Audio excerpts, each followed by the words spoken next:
25th of July 1968, Mr. J. Krishnamurti's 9th and penultimate talk in Sanan.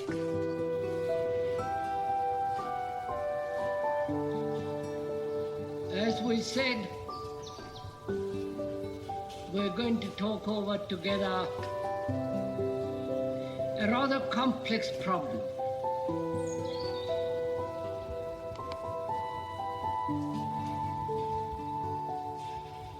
Most of us function in fragments: political, religious, social, individual, family, and so on. And we don't seem to be able to find out for ourselves an action that will be total, answering all the issues comprehensively, not broken up into fragments. We don't seem to be able to live a total, complete, full life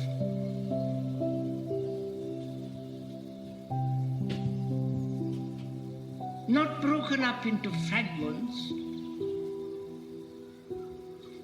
and we're always seeking or trying to find out an action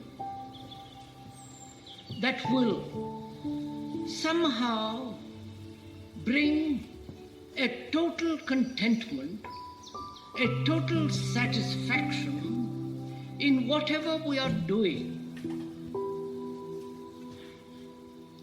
Whether we are medical people or politicians or a religious person, it seems almost impossible to find an activity that will answer all these issues without contradiction, without a feeling of insufficiency.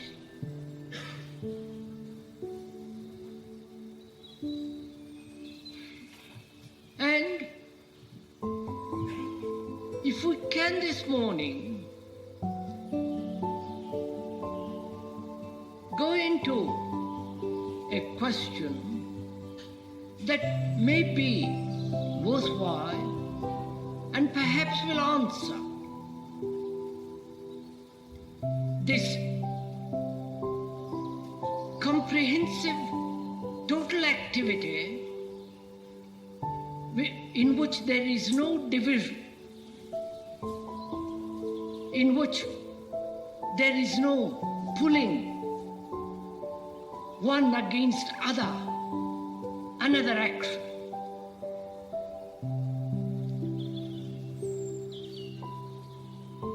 As we said the other day, we're going to talk over together this question of meditation.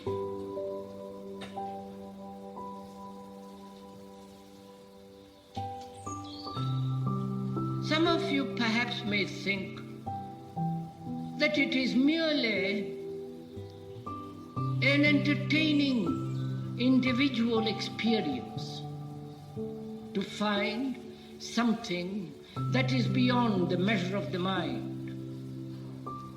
Some of you may think it is merely an unnecessary introduction to something that has no value when we are concerned with daily living. And some of you may perhaps have already experimented according to some systems of meditation, both in the Far East and the Near East and the Middle East.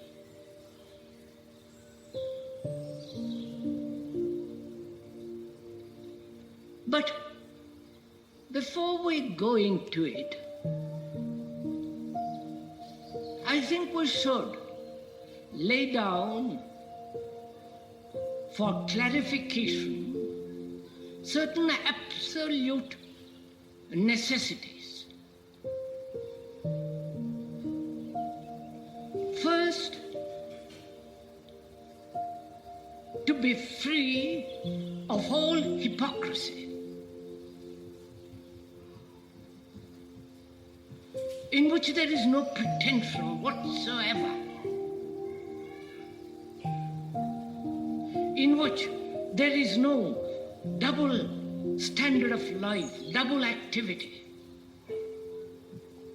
Say one thing, do another, think totally different thing. So that any form of self-deception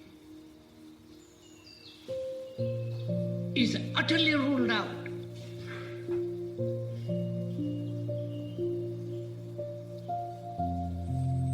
And most of us are so delicately balanced between hypocrisy and the desire to tell the truth.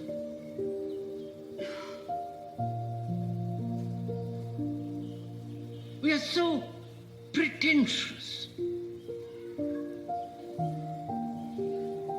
having experienced some footling little vision or an emotional state, we think that is the absolute end of everything. So first, is it possible for a mind, for the whole of one's being, in action, in thought, to be completely honest and non-hypocritical? Because that is very important. If one is at all hypocritical in any way, then it leads to self-deception, illusion.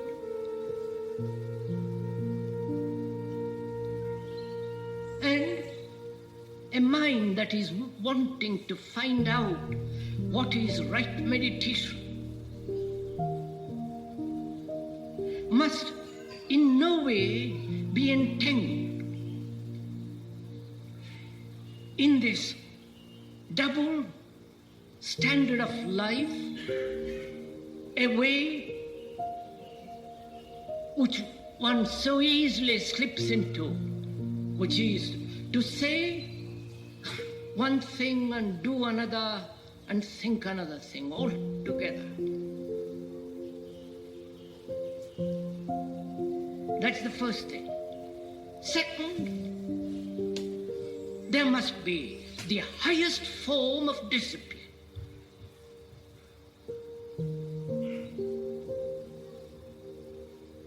And most of us dislike that word, discipline.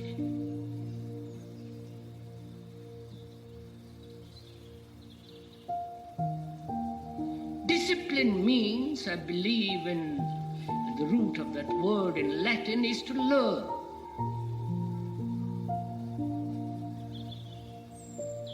But we have misrepresented or misinterpreted that word to mean conformity, obedience, imitation, in which is involved suppression of one's own desires, ambitions, greed, to conform to a pattern, to a formula, and therefore follow an ideal in which there is always conflict. The what is and what should be. If one pursues what should be, leads to hypocrisy. And most idealists are, if I may put it very gently, have a tinge of hypocrisy. Because they're avoiding what is. And to conform to a pattern of what should be not only leads to conflict, struggle, a dual existence, which inevitably leads to double standards and hypocrisy. And when we use the word discipline, we are using it in a totally different sense. We said there must be complete and the highest form of discipline. Without conformity, without suppression, without following an ideology, creating a double dualistic existence. This discipline is not something you impose on yourself. It isn't an external compulsion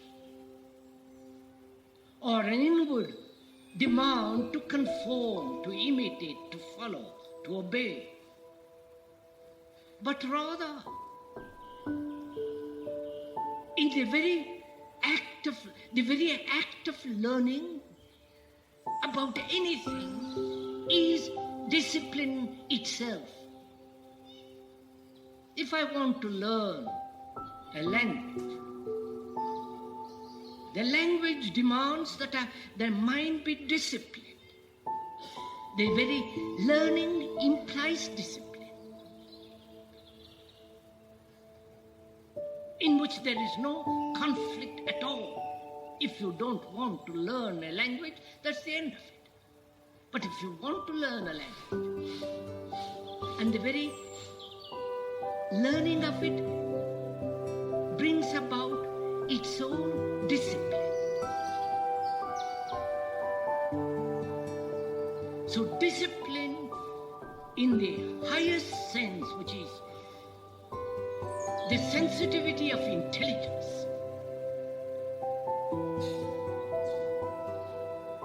must exist. So that is the second thing. Third, which is a little more complex, is this whole problem of gurus.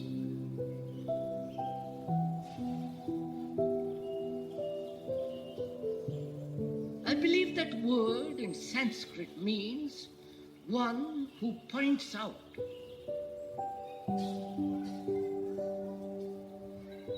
He doesn't take any responsibility for you originally, but it has been misused like every other word.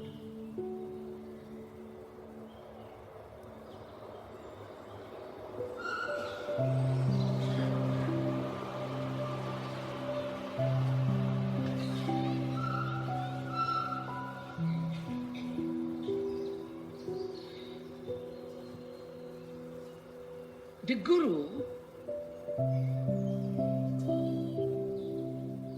in the ancient of days, is one with whom you lived. He told you what to do, how to look, how to examine. You lived with him.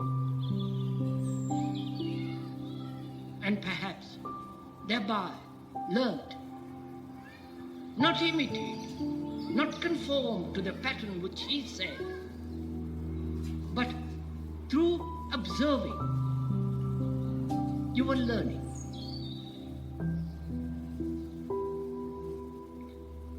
From that grew this whole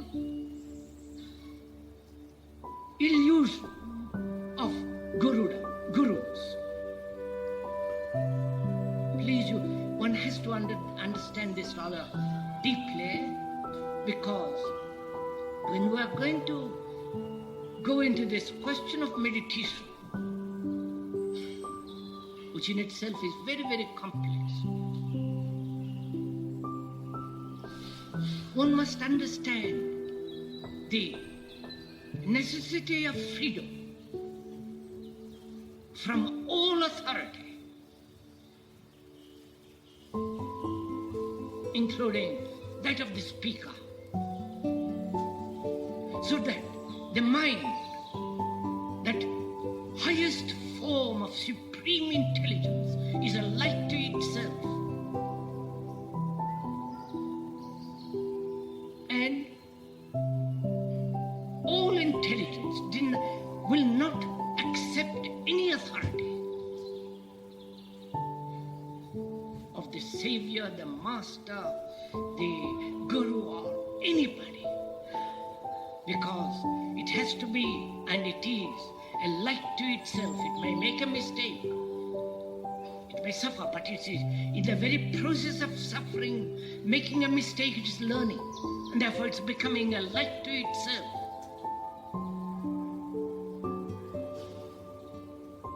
And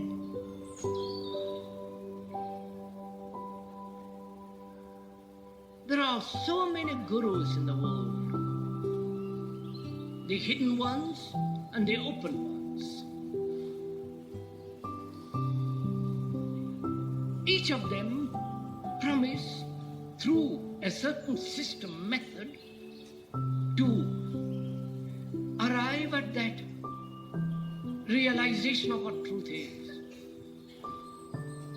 And no system, method, which implies imitation, conformity, following, and thereby fear,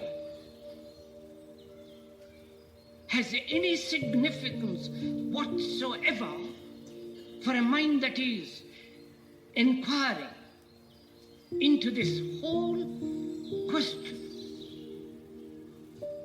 which needs a very delicate, highly sensitive, intelligent mind to inquire into what is meditation.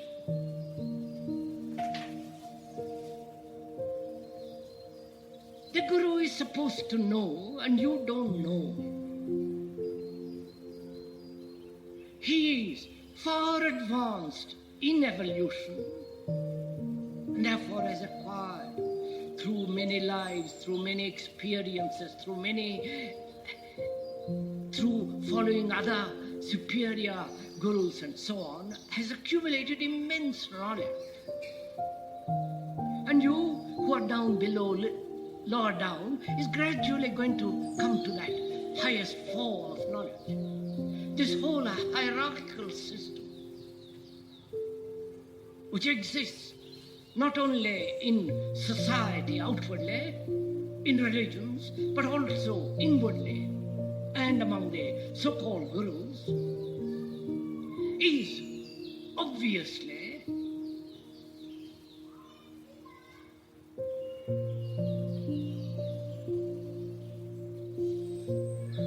an illusion when one is inquiring into what is truth.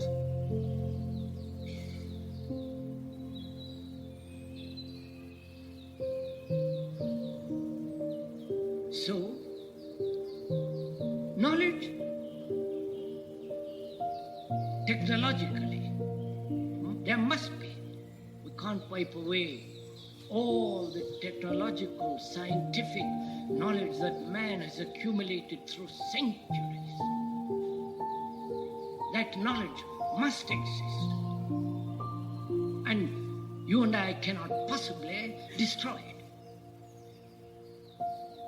There have been saints and all those people said mechanical knowledge is useless, and they have their own particular prejudice. And knowledge, apart from technology, of what value has it?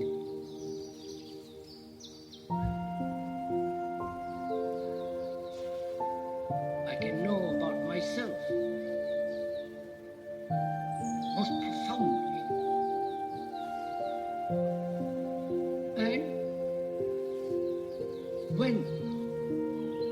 there is an accumulation of knowledge,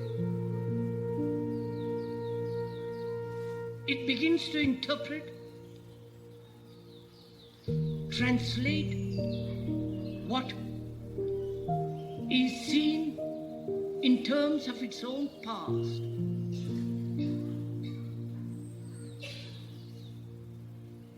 As long as there is the burden of knowledge psychologically, inwardly, there is no free movement. And the difference between the man who says he knows and will lead another to that knowledge, to that supreme thing, if he has at all realized, and if he says, I have realized, I know, then you distrust him completely. Don't. A man who says he knows, he does not know. And that is the beauty of truth. So,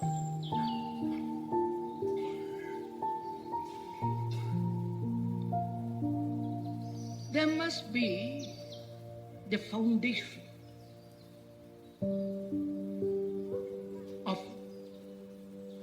right behavior, which is righteousness. When make a mistake, put in that foundation a stone which may not be strong, but put a strong stone there so as to make the foundation completely unbreakable in virtue. And there is no virtue if there is no love. And virtue is not a thing to be cultivated. Then it becomes a habit. And virtue is never a habit. It's a living thing.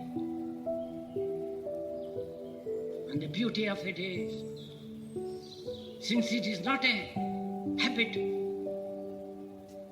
it is ever living. So there must be the foundation of virtue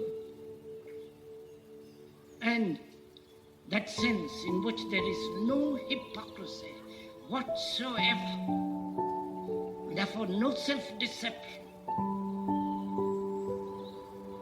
And there must be that highest form of discipline,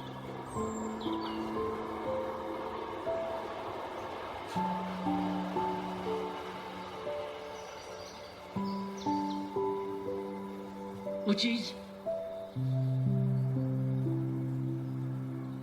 a sensitivity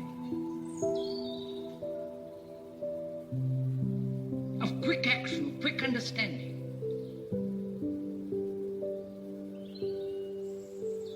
And as we said, all authority, we're talking of inward authority, not the authority of law, but inward authority, anchored in knowledge, in experience, in the concept that there is one who knows and the other does not know. That only breeds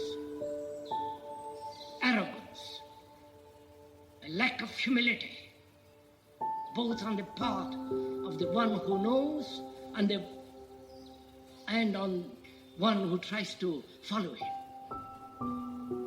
So when this is firmly established deeply, then we can proceed to inquire into that extraordinary thing called meditation. Discipline is not something that you make into a habit. You have to watch it all the time, every day, every minute. Right? So that is the foundation. Because if you don't lay that, every form of calamity, deception, hypocrisy, illusion will come.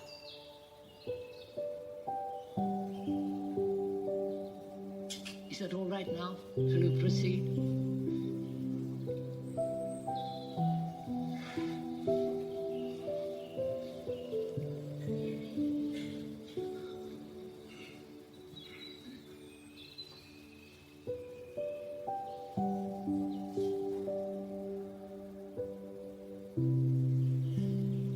No, for most of us, that word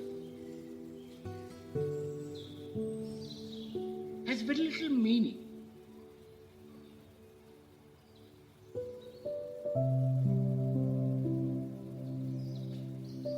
It's firmly established in the East that meditation means certain ways of thinking, concentrating, repetition of words, and following a system, which all deny the freedom, the quickness of the mind.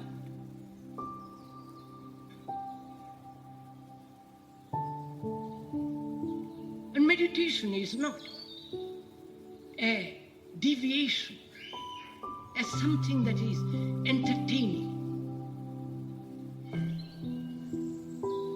It is part of one's whole life. It is as fundamentally important and essential as love, beauty. If there is no meditation into which you are going, then you do not know how to love. Then you do not know what beauty is. And do what you will. You may search, go from one religion, from one book, from one activity to another. Always seeking to find out what truth is. You never will. Because search for truth implies that a mind can find it.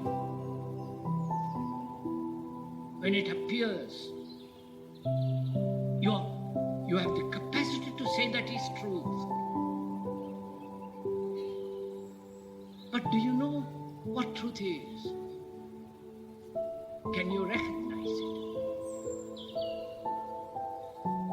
If you recognized it, it's already something of the past.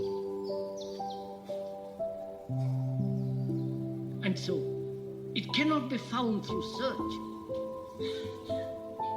It must come either uninvited or, if you are lucky, by chance. So meditation is not an escape from life. It is not something of your own particular individual process.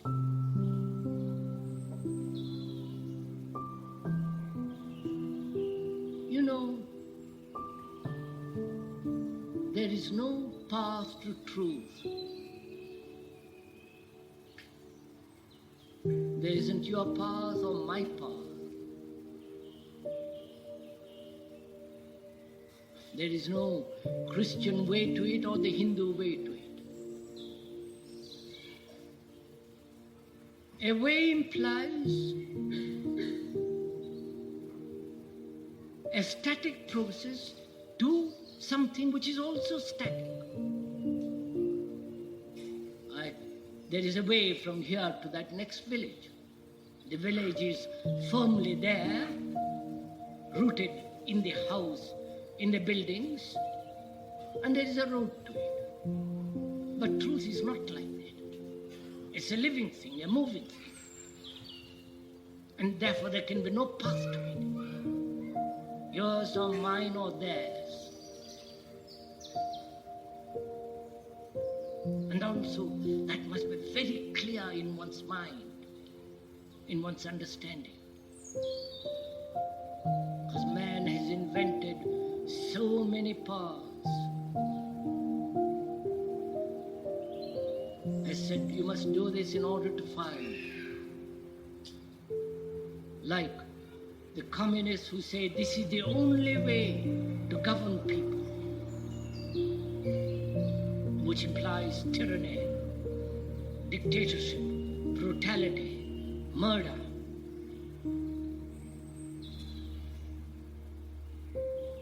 And when one has cleared the field, the decks as it were, then one can proceed to find out what is meditation. And it is not a monopoly of the East. You know, that's one of the most monstrous things. Say that there are those who will teach you how to meditate. And that obviously is the, I won't use adjectives.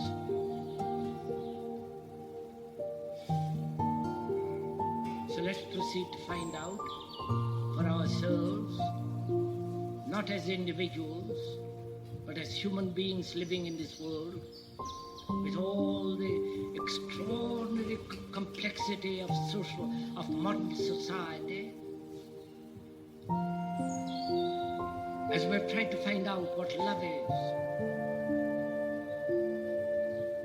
Not find it, be in that state of affection, of that quality of mind which is not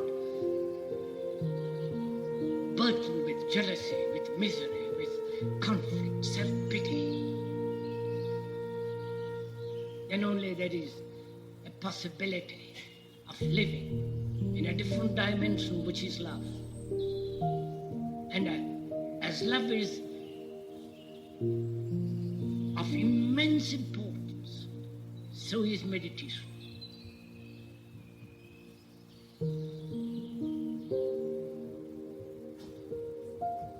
How shall we, I'm asking this, not casually but seriously, how shall we proceed with this problem? The problem is this. Our minds are conditioned, which is fairly obvious. And our minds are everlastingly chattering.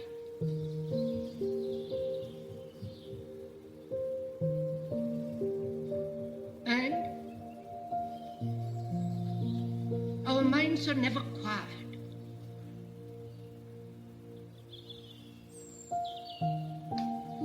And when we try to be quiet, it's imposed, or it happens casually by chance.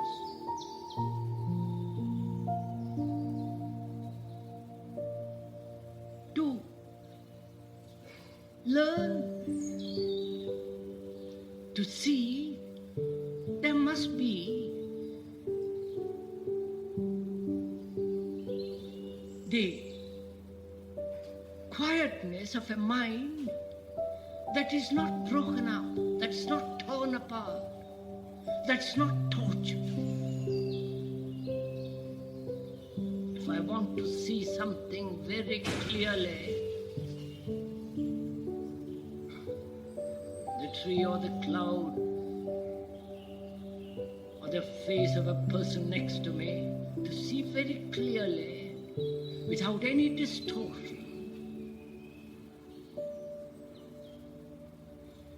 the mind must not be chattering, obviously. Mind must be very quiet, to observe, to see.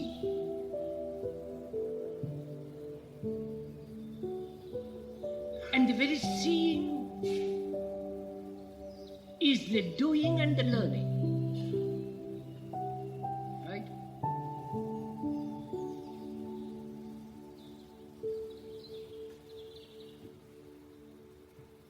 So,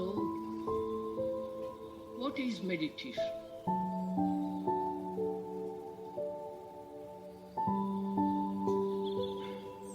Is meditation possible? That is, we are using the word very as it is given in the dictionary, not extraordinary meaning given by those who think they know what meditation is. To consider, to observe, to comprehend, to learn, to see very clearly, without any distortion, to hear everything as it is, not interpreting it, not translating it according to one's prejudice. When you listen to the bird of a morning, to listen to it completely without a word cropping up into your mind, to listen to it with total attention, to listen to it without saying how beautiful, how lovely, what a lovely morning. All that means that the mind must be silent. And the mind cannot be silent when there is any form of distortion.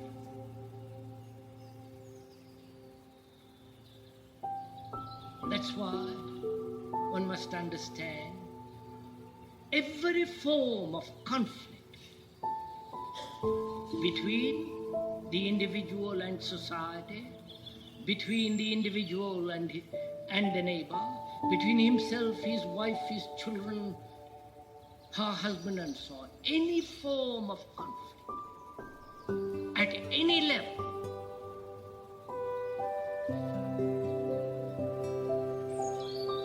is a distorting process,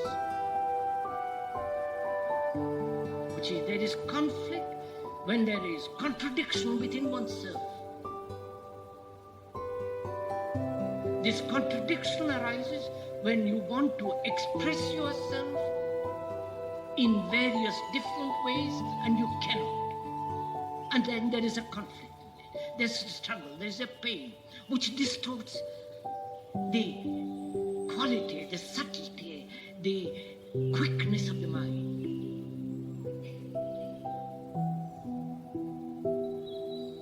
And so, meditation is the understanding of the nature of life with its dual activity, its conflict, and understand it. See the true significance of the truth of it, so that the mind, though it has been conditioned for thousands of years to live in conflict, to struggle, to battle, becomes clear without any distortion.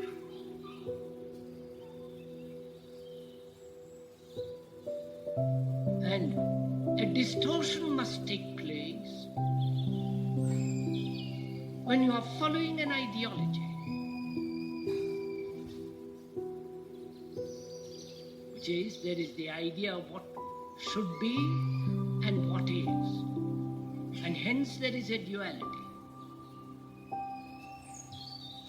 And there is conflict, there is a contradiction.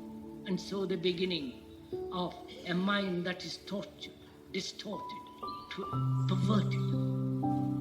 There is only one thing, which is what is, and nothing else.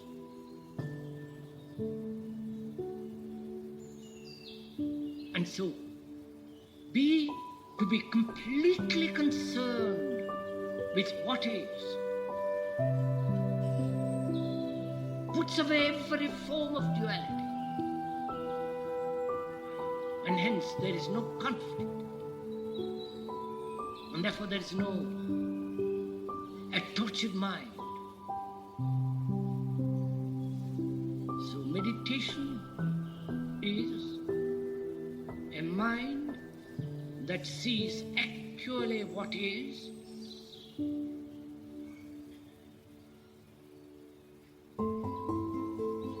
and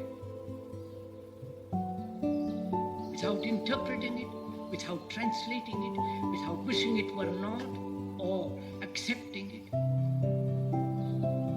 It's only a mind that can do this when the observer ceases to be. Please, this is important to understand.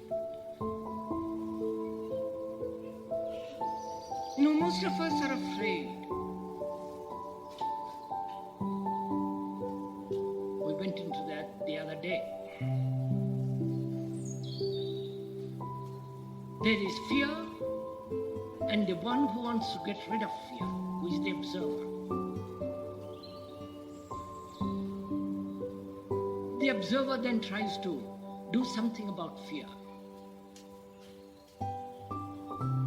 The observer is the entity who recognizes the new fear and says, translates it in terms of the old fears which he has known, stored and escaped, from which he has escaped.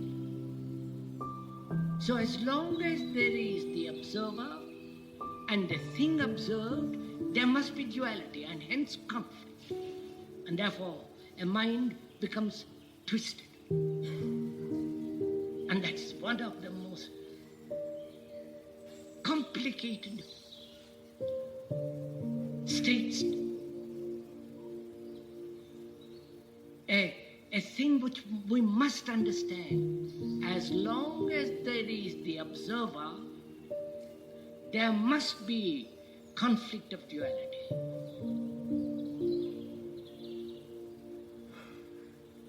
And is it possible to go beyond the observer? The observer being the whole accumulation of the past, the me, the mind, the ego, the thought which springs from this accumulated past. So, meditation is the understanding of the whole machinery of thought. I hope, as the speaker is putting into words, you are listening to it and observing it very clearly, and to see if it is possible to eliminate all conflict so that the mind can be utterly at peace, not contented. Contentment arises only when there is dissatisfaction, which again is the process of duality. When there is no observer, but only observing, and hence no conflict, then only can there be complete peace. Or otherwise, there is violence, aggression, brutality, wars, and all the rest of the ways of modern life. So meditation is the understanding of thought and discovering for oneself whether thought can come to an end. It's only then the mind is silent. It's only then the mind can see actually what is, without any distortion, without any hypocrisy, without any self-illusion.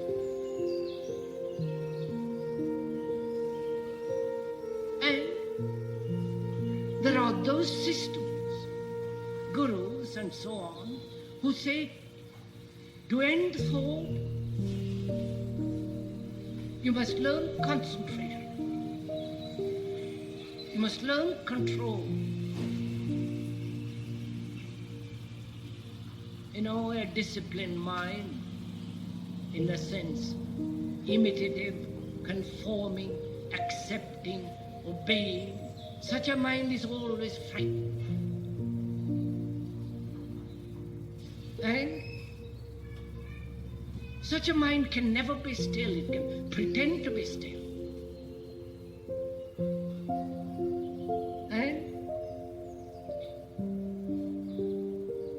The quiet mind is not possible through any drug, through repetition of words.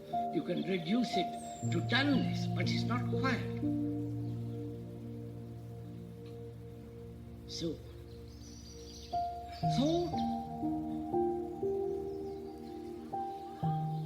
breeds fear and sorrow,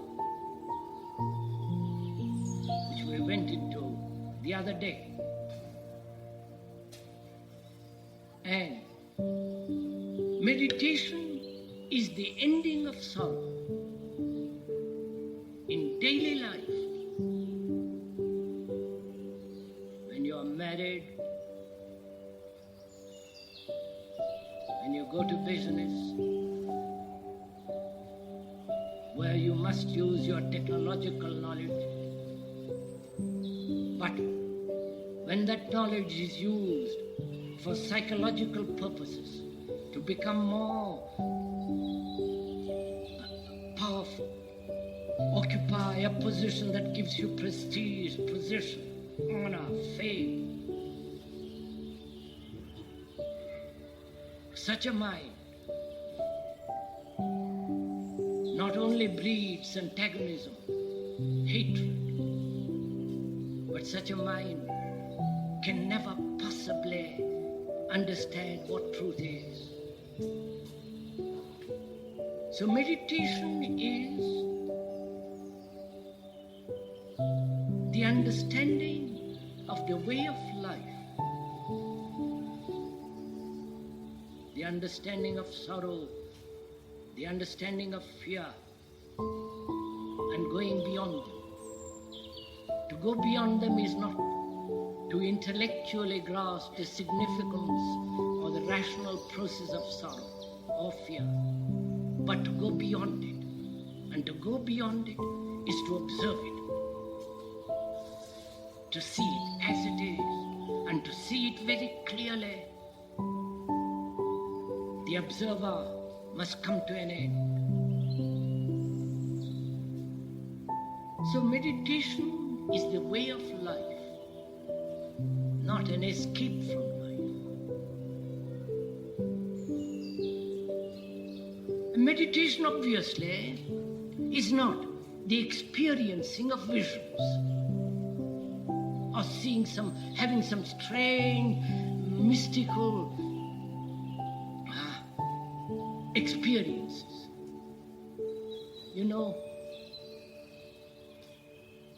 You can take a drug that will expand your mind.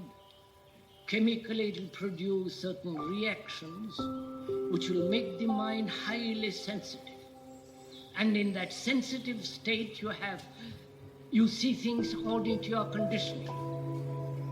Heightened.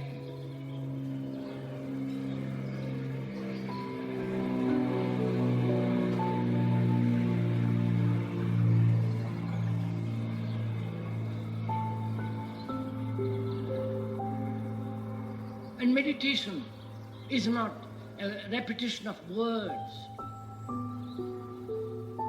There's been the fashion lately of someone giving you a word, a Sanskrit word, and you keep on repeating it, and thereby you hope to achieve some form of extraordinary super experience, which is all utter nonsense. Of course, if you keep on repeating a lot of words, your mind is made hard and therefore made dumb. But that is not meditation at all. Meditation is the constant understanding of the way of living, the way of life. Therefore, meditation is not an escape. It is the understanding of life every minute. And to understand that, the mind must be extraordinarily alive, alert, not burdened by any fear, any hope, any ideology, any sorrow. And if we can go together that far, and I hope some of us have been able to go actually, not theoretically, that far, then we enter into something quite different.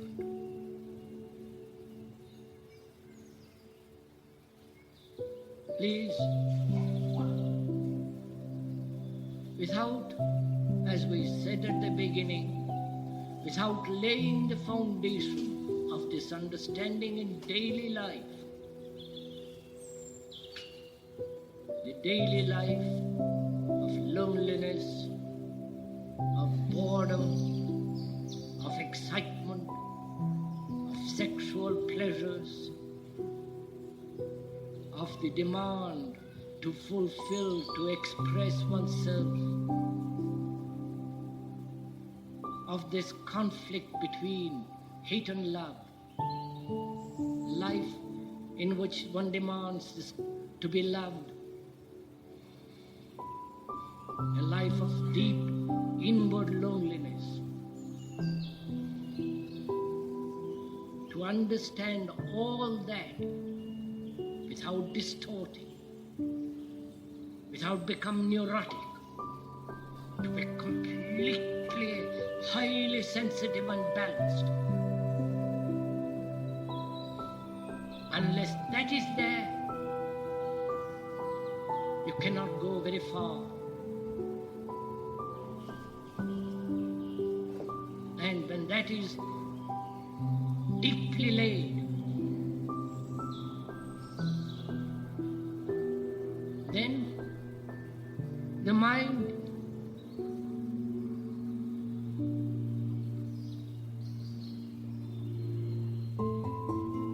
is capable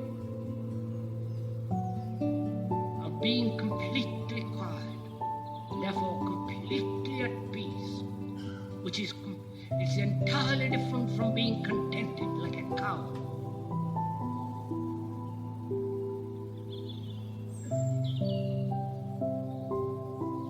Then alone is it possible to find out what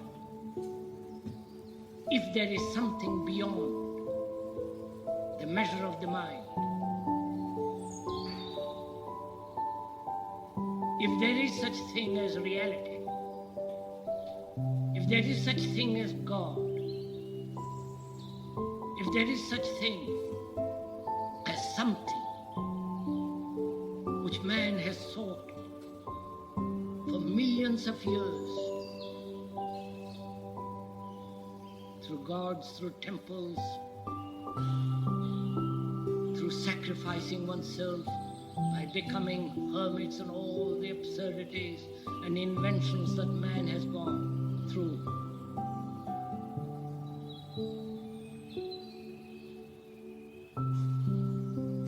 You know, up to a certain point, up to now, verbal explanation, verbal communication is possible.